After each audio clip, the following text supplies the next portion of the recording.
one darkly humorous but inevitable measurement of our success is that our disinformation conference has been the subject of disinformation campaigns on social media already.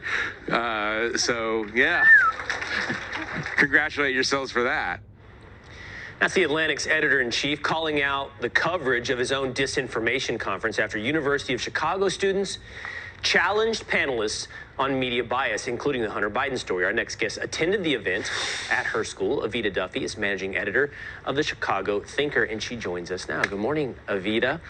How exactly, I don't know if he was referencing you or the Chicago Thinker or University of Chicago students in particular, but how exactly was the disinformation conference the subject of disinformation?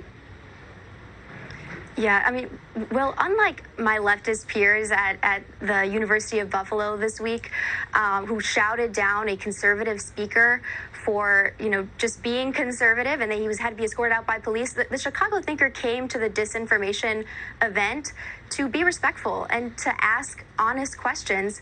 And because of our simple questions about media bias, the establishment of media who was at that event had a complete and utter meltdown. So Ann Applebaum, who we asked about the Hunter Biden story, has blocked us on Twitter.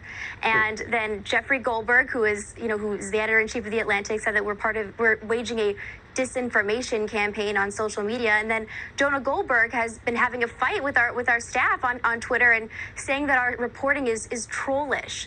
So, I mean, really what I think this has shown is that the establishment media is fragile. They've been challenged by a couple of college kids asking them questions, and they can't handle it. And so they're smearing us as disinformationists, when in reality we know that what they constitute as disinformation isn't disinformation. It's just information that they find inconvenient. And in this case, it's information that has been deeply embarrassing for them on social media.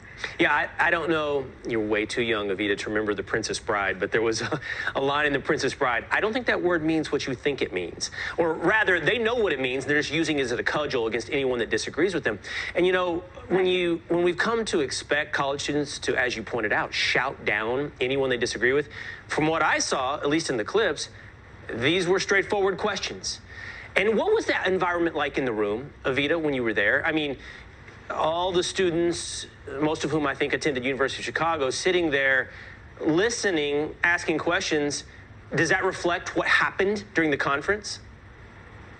I mean, the students that were there, most of them were in agreement with the speakers. They gave them softball questions, and that's exactly what the speakers were expecting.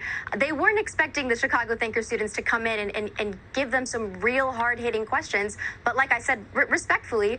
And what we've taken away from this entire conference, Will, is that they're not actually interested in rooting out disinformation. They're interested in taking back power and controlling the narrative again and shutting people down by taking algorithmic control over social media platforms. And the Chicago Thinker thinks that, the way to actually root out disinformation is by having freedom on the internet, by having digital freedom, by asking questions and having real conversations. But I guess that's not how The Atlantic or the University of Chicago or any of the establishment media, think we should root out disinformation.